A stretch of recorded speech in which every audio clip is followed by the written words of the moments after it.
À dạo. Bà chả thòm nghe nè ông chả húi. Không có chịu. Bà xã là bà chả hòm. Ông chả mới thui á. Bà chả không có thui đâu. Ờ, Alo, cô là má của nó nè con. Trời ơi, con nói đúng lắm. Con gái cô là nó thúi chứ không có thơm. Bạn trai con đừng nói.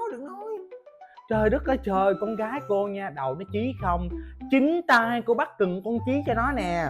Cổ của nó nha, không có tắm. Hòm mà đóng đầy cái cổ luôn, ghê lắm luôn á. Rồi chưa kể móng tay nha, đứt không. Bìa con gái cô là nó đứng đái chứ không có ngồi đái.